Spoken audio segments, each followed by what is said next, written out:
Well, everyone, I'm going to dive straight in. Naomi, hi. Dive straight in and thank everyone for joining us. We just had a fantastic working lunch with Congressman Larson and LaHood of the co-chairs of the China Working Group. And we're on to something which we actually discussed in that meeting, which is 5G and the 5G rollout. Clearly, Huawei and topics like that are going to come up in the next 55 minutes. But before I pass it over to Graham, who's our moderator, everyone will be on a listen-only mode, and there is an availability to put questions into the Q&A function, and Graham will do his level best to get to that over the course of the next 55 minutes. So, Graham, let me pass it over to you. Okay, thanks so much.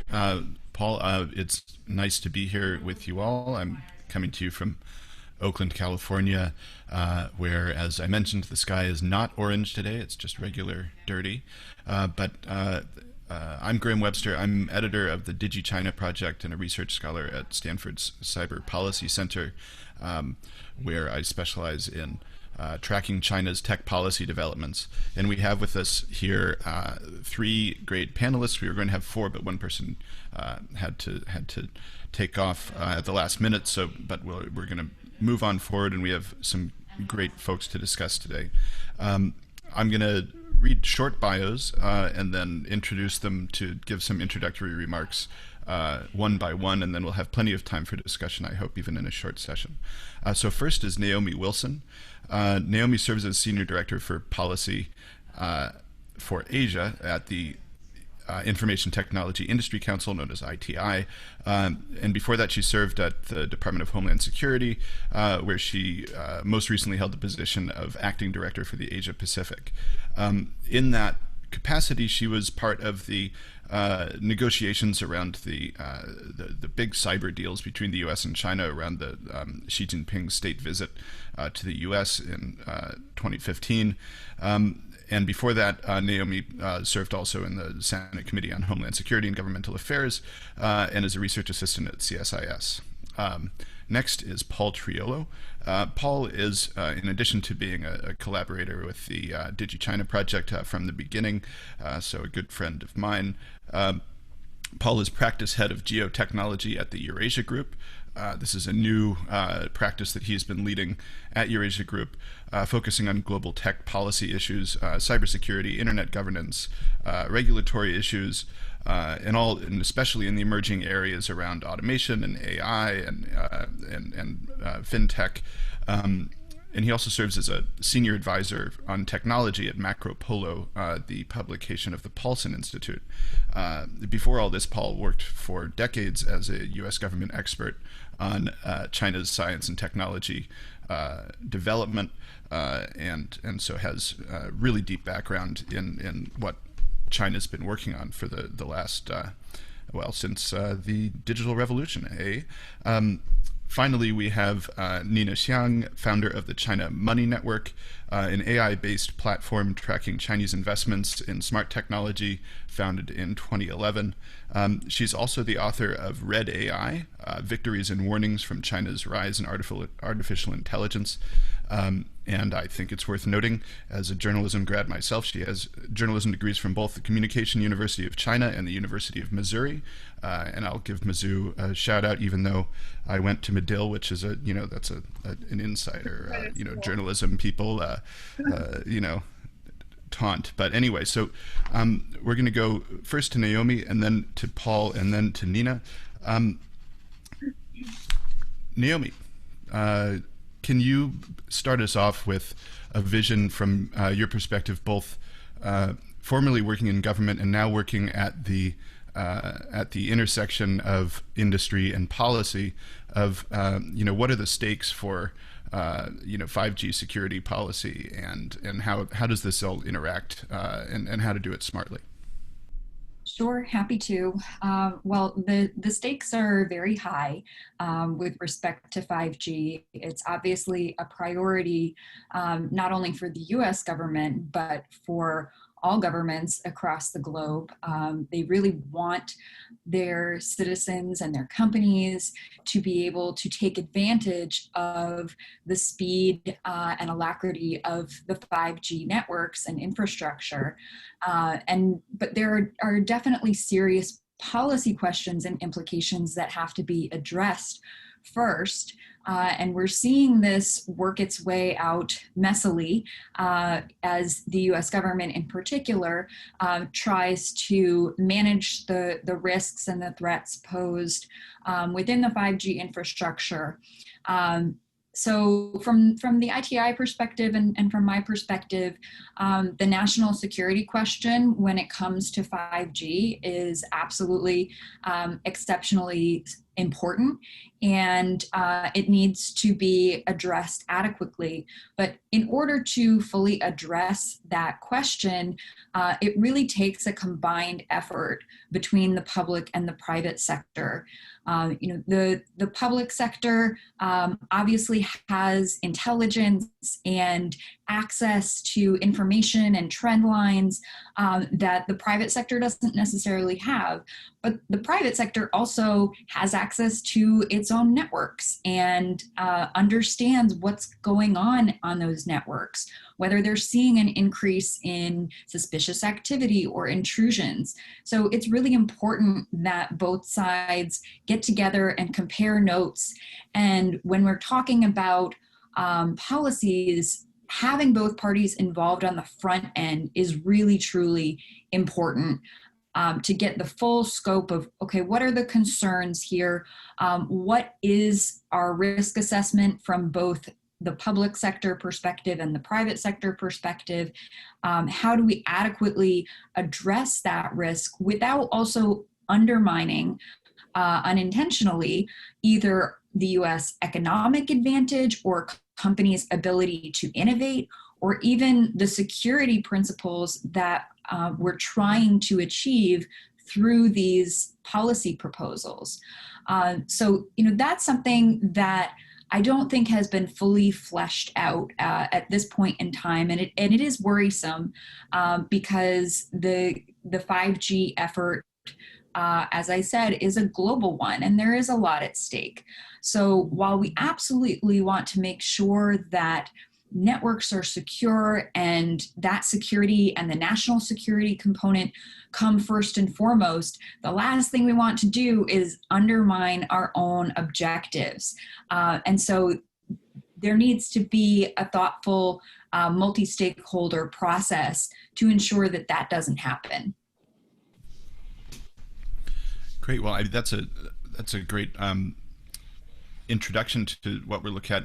Well, I think we're going to be talking about a few different models for how 5G security can be approached, and I wonder if you could introduce briefly the zero trust model, which is one of the ideas that people have been talking about, because there are obviously several, different approaches that people take, whether it's highly based on national security or really, keeping government out of things. But as you cross the government industry boundary, what does zero trust look like, other than sounding a little bit suspicious? Sure. So the term trust is used a lot these days with respect to 5G and especially critical infrastructure. And it's kind of taken on different definitions at different times. But when we say the zero trust model, it basically means that users and equipment are not necessarily trusted even once they're within the network or the infrastructure. And that's important because the 5G infrastructure is a lot more fluid than what we had previously thought of in cybersecurity as sort of perimeter security. Like once you get the green light to enter the perimeter, you're okay. Except that's also where you can do the most damage, and often where the most problematic intrusions or exploitations or seizure of data happens, is because of that human error component or the human sort of manipulation component. So what we mean by zero trust is that all actors on a network should be scrutinized at all times. And this goes to the principle of continuous network monitoring and continuous cybersecurity. So it's not just all right, I've done my first checkpoint in that, this piece of infrastructure or this user, they get a gold star.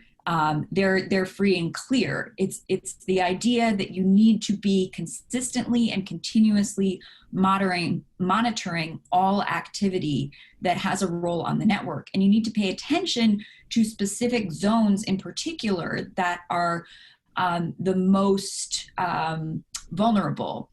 But really, there shouldn't be any sort of sense that it's a one-time test to pass, and a component is trusted and is never looked at again. Right. Yeah, I think that's really interesting. It sort of it brings to mind the idea that part of the risk estimate is that you don't know where the risks are going to come from later. Knowing the source of the danger ahead of time would be a great advantage, but certainly in 5G it seems like that's not always going to be possible. Okay, well, I'm going to, because of the audio problem, I'm going to do a quick call back to any participants who've been to an academic seminar in China will recognize that when a speaker finishes speaking, sometimes the moderator will recapitulate what the person just said. So I'm going to quickly say, Paul told us about the 3GPP process at the ITU, which has already been putting security methods into the 5G development, 5 principles of 5G security: resilience, communication security, identity management, privacy, and security assurance. And then you spoke a bit about the vendor origin versus the UK model. So with trusted vendors, there's a focus on the political system in the country of origin of the company. And with the UK model, they assume that the suppliers will all have risks baked in, and then they engage in technical examination and design to build an architecture that can minimize those risks. And that includes putting extra scrutiny on vendors that they think might be even more risky, perhaps due to their national origin. And finally, there's the current issue of Huawei and their fate. I think we'll come back to that in the Q&A, but there's a really interesting element of supply chain risk, not from the security of the Huawei gear, which of course is a risk that we've been talking about for many years, but now from the potential that measures such as what the US government is undertaking in limiting access to semiconductors could essentially kill the company and shut off the supply for updates and upgrades and all the other sort of things that you need when you build out a system like 5G that's going to have many, many thousands of individual pieces of hardware in the network. For Nina. Oh, sure. Go ahead. Sorry, I did want to respond to the point that you raised on supply chain security in particular. And I think it's important to note in this context, since we're talking so much about China and how important is the country of origin. I do want to emphasize that country of origin should be one factor that is considered, but it shouldn't be the determinant factor. And in fact, so the DHS ICT Supply Chain Risk Management Task Force, which is a very good example of a public-private sector partnership in which ITI is heavily involved, put forth a risk assessment for supply chain security in this context. And what they concluded was that country of origin is one factor in over 100 factors that should be considered in the process of assessing ICT supply chain security. So I think it's important that folks keep that in mind, that we're not saying from the industry side that country of origin doesn't play a factor, or that the trust that companies have built with their consumers over decades doesn't matter. It most certainly does, but it is one consideration among numerous considerations. And I'll also note, we've tried on the industry side to convey these issues in a clear format as guidance for policy factors, for policymakers. And so I did want to put in a quick plug for ITI's report on 5G security principles, and I will note that in the chat. Thank you. Yeah, that's a great resource, and I will also plug that Naomi is co-author of a mapping process on decoupling itself and what it looks like between the U.S. and China that we published on DigiChina last month.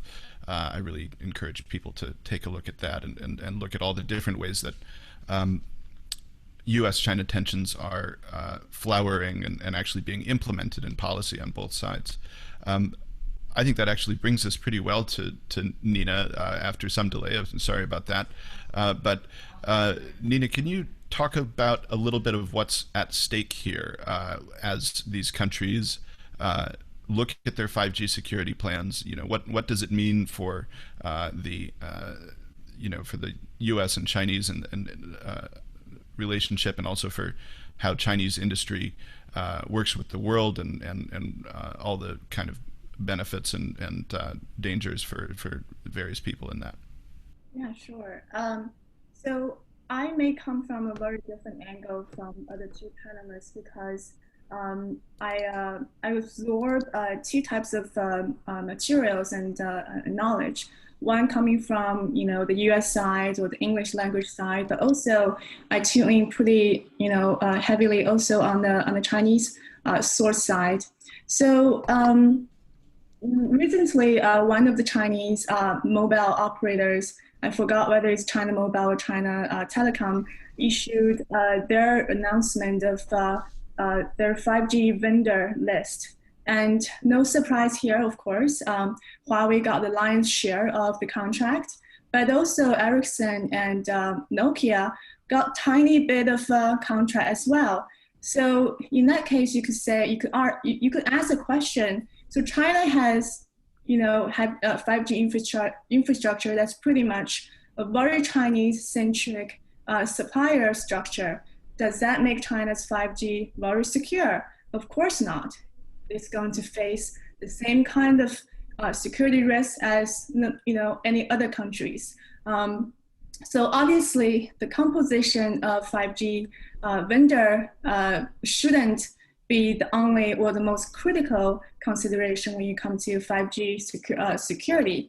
But taking a step back, if we look at what's happened to Huawei and how the whole Chinese ecosystem rethink their strategy in terms of how do they secure their supply chain because they cannot, get their chips anymore.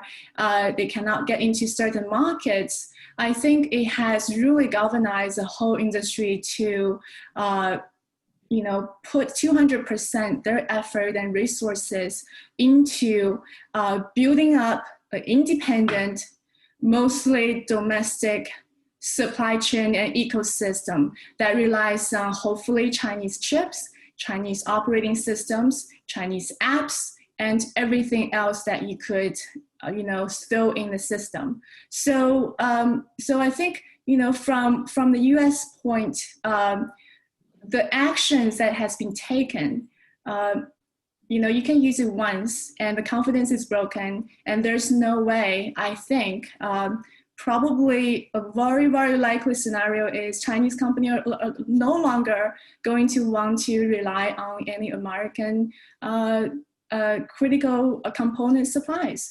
So I think it doesn't matter how policies or geopolitical dynamics change from here, whether the US is going to take a step back and say, okay, maybe you can have some, a time to transition and we can still supply you whatever chips or other products. But the Chinese ecosystem, I think, are pretty determined and pretty clear-headed at this point that there's no going back. They're just going to, focus on building up that independent ecosystem. I know investors in China, government, of course, and also companies, entrepreneurs, there are a lot of things happened, lots of investment in that sector, semiconductors, and also a lot of money poured into that sector. So I think, of course, obviously, decoupling will be deepened. I doubt it's going to be reversible. So we will have to face a very complex operating environment for all the players and stakeholders for 5G. Well, that's definitely to me a sobering thought. I mean, one of the things that is the premise of our discussion today is that there is at least to be imagined, there could be a way to properly look out for security and other concerns in international technology supply chains without pushing all the way to a total decoupling. And of course some ties will remain, but it's been a pretty dark period as we look at the potential de facto death of Huawei at the hands of the U.S. government. Just in the last day or so, there's reports that another 1,000 plus Chinese students are having their visas canceled in the United States, and the reason behind this is not entirely clear. There's some speculation that it has to do with their high schools and their grade schools, their zhongshui being tied to various universities that are of a focus from the U.S. government. What I'm going to do is I'm going to ask one question. I hope each of you can address it, and maybe we'll go in reverse order. And it draws on one question that's already in the Q&A, and I encourage other people on the who are participants to enter your questions in the Q&A. I also encourage you panelists to push and prod at each other as well. But the question that's out there asks what the panelists think of the Chinese initiative. This is the Global Data Security Initiative that's been announced just a few days ago by Foreign Minister Wang Yi in a speech. And the basic push there is China's pushing a diplomatic vision for international cooperation on data security policy that is framed as quite open, and it outlines some principles that I think some people would find that the Chinese government doesn't adhere to a lot of the principles that this actually pushes, but it does have a sort of a core element of openness and it therefore contrasts pretty sharply with the other big initiative that's out there right now internationally, in this case from the United States, the Clean Network. And so back in the beginning of August, you had Secretary of State Pompeo expand on an earlier idea about Clean Network to include clean carriers, clean app stores, clean apps themselves, clean cloud services, and clean cable, the infrastructure. And here, in this case, they don't mean much in specific about clean. They just mean not Chinese providers. And I will say that framing something that is as clean when all you're really saying is that it's not Chinese does play directly into centuries of anti-Chinese racism. And I find the policy questionable, but the framing even more so. Just anyway, that's my editorializing. But I want to ask you all, so if we can go Nina, Paul, and then Naomi, how do these two initiatives interact, and what can we expect from them? And especially if you have some insight, the questioner was asking about the Chinese initiative from a perspective of its being promoted in Europe right now. What are countries that are not these two giants going to do with these dueling diplomatic initiatives, both of which I think probably have some problems that anyone could find? All right, so I'll go first. So there has already been a lot of cynical interpretations of the clean network initiative. Many people draw, Cultural Revolution type of posters because it's really something that China does all the time, right? China calls this kind of initiative like Clean Network, or it's just like something straight from China's playbook. But I think overall, China's initiative, I actually haven't read much about it, but it sounds like this initiative could have very limited impact outside of its borders, as China really right now has been viewed very negatively in the US, in Australia, and in I think Europe is sort of a swing block.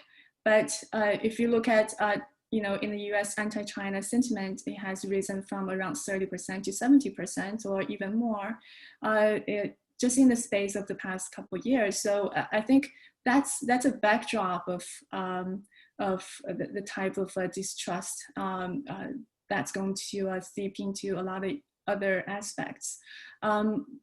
Really, I feel for China, the road ahead really is to focus on building its own domestic ecosystem, because China really has scale. Even in the space of 5G, China already have 88 million subscribers in 5G. That's a lion's share of the global total.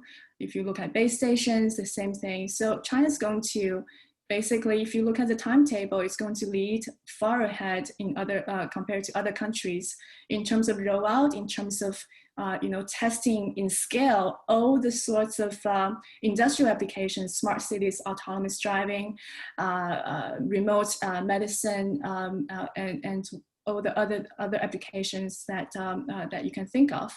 So if China can win some battlegrounds, I feel it's going to be outside of the typical Western countries. I think U.S. market is pretty much a lost battle. I don't think anything that any initiative coming from China is going to be received very positively here. So basically, I still see a quite certain path to decoupling, and a very separate and independent and somewhat troublesome digital universes. Well, thanks so much. Yeah, I mean, I think one of the things that you're referencing is this longstanding Chinese drive for greater technological independence, and that's something that we've spent some time on at DigiChina, and I think it's something for people to really take home from this, is that the recent events have pushed Chinese strategists to really double down on what was already a plan to try to become less dependent on potentially hostile foreign countries, and what that means for U.S. companies and others in industry around the world is not for me to really understand, but I think it's whatever challenges lay ahead, it does sound increasingly likely that China's going to try to build its own way, and so one way or the other, that way is likely to exist out there. As just one tiny point, which is sure.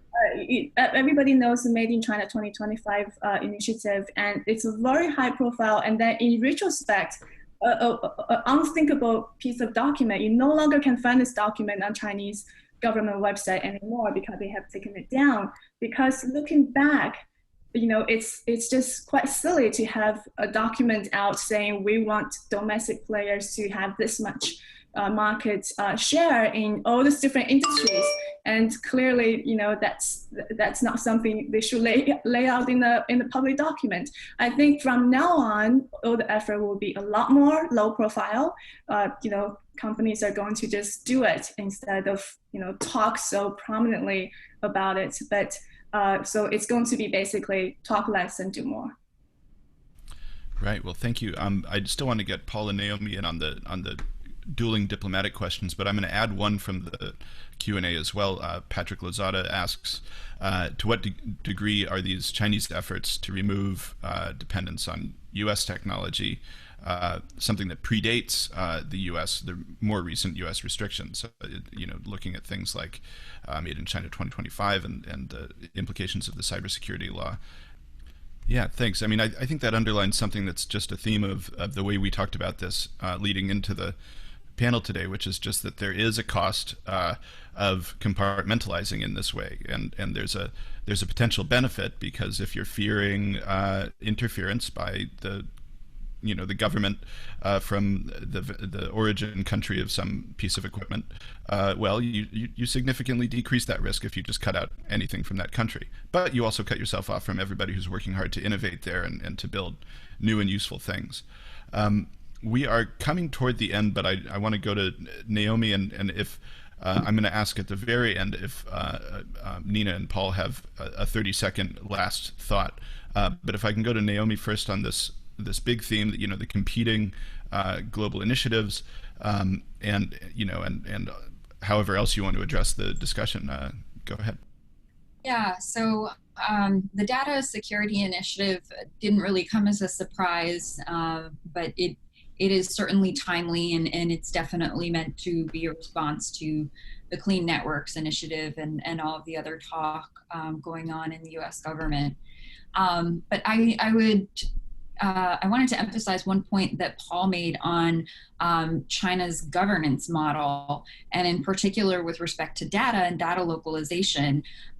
If you're looking at the document at face value, and just from a perspective of how is China changing their policies over time, it actually is a step in the right direction. I mean, this is not like full-on Chinese propaganda as Nina said, we're kind of hearing the Chinese propaganda come from the US for a change of pace and a role reversal that's a little bit unexpected. But the fact that the data security policy initiative references free flows of data, or if only for law enforcement purposes. Still, this is not something that the Chinese government has been proactive about, and data localization has been their tagline for some time. So these, even though they're incremental changes, even though at this stage it's sort of words only, in the China context, words do matter. These do represent policy changes. And anytime we see a policy change that's actually heading in the right direction, we should welcome that, because it's something that we've advocated for some time. And with respect to the U.S. Clean Networks Initiative, I don't know what the future holds for it. It certainly aligns with the U.S. government's general strategy right now. However, just noting that the State Department is the lead does make me think that it's more of a diplomatic initiative than something that can be enforced and implemented over time. So that puts a little bit of a damper on it, and also the political considerations in terms of the policy environment. We're in the run-up to an election. The prospects for really rolling out a clean network strategy to compete with China's data security initiative, I think the U.S. government does not have the upper hand in that particular case. Okay, well, I think so. We have two more questions that I'm going to throw out there as I ask each person to give a 30-second last thought, or you can just pass. But the two questions really look at, who wins and loses if there really is a stronger decoupling. Is one side clearly more of a winner or loser, or is it kind of a lose-lose? And the other is, are U.S. providers a risk to other countries out there? So you can, if you want to address those, please do. If not, I welcome your last 30-second thought, and apologies to the questioners that we didn't have time for. So why not Nina first? Okay, I'd like to just quickly respond to one of the questions about Chinese initiatives like 2025 and a bunch of other policy documents predating the US restrictions against Chinese companies. I think there are a lot of Chinese policy documents out there, and how specifically they get executed is to varying degrees of truly being executed according to the document. If you look at how in the past, Chinese smartphone makers comfortably placed US Qualcomm chips in their phones. So even though it has, there has been a big call for using domestic suppliers, but of course, if you are going to compromise your product competitive advantage, you're not going to use Chinese-made chips, right? So companies have been using American chips predating the restrictions. The wake-up call, the real jump into action happened after the US restrictions against the companies, and Chinese companies realized that they must secure their supply chain as well. So now I'd like to maybe just 30 seconds thought on the overall subject. I like to use a metaphor of looking at US and Chinese physical infrastructure. So if you travel between the two countries, you know the difference, the moment you get into each country's respective airports and highways, and you notice how in China everything is brand new. Airports are just, spotless, like super clean, futuristic structures. And when you come to US exports, the infrastructure is pretty dated. So in the 5G area, I feel we will see the similar type of diversion. China is going to be able to implement 5G applications a lot quicker, a lot broader, and a lot deeper. And China will become a very strong engine for innovation globally on 5G. And a lot of successful experience from China will be able to, go out to other countries. Whether it comes to the US or European countries, it's a question no one can answer. But perhaps other places, China will be able to export some of its innovations, such as in Africa, where China already pretty much own the smartphone market there. So, I do feel, people will have to get used to or get more comfortable about seeing innovations coming from China, particularly around 5G. And perhaps in 10 years' time, when you travel to China, you're going to be able to see a lot more innovation. You'll be able to ride self-driving cars a lot, in a lot more places, and enjoying a lot more convenience on your phone or on your devices, a lot more smart home applications, and all that, while other countries may lag behind a little bit. So I'm pretty, okay. I think I'm an optimist in terms of China's ability to innovate and also actually truly build up their own innovation ecosystem. Well, thanks so much. We're getting the sign actually that we are out of time, so I apologize to Paul and Naomi about the last few seconds, but we're trying not to completely decouple around here, those of us who work across the US-China relationship. Thanks to Nina, Paul, and Naomi for a great discussion, to the US-China series and US-China Business Council for hosting this. It's been great.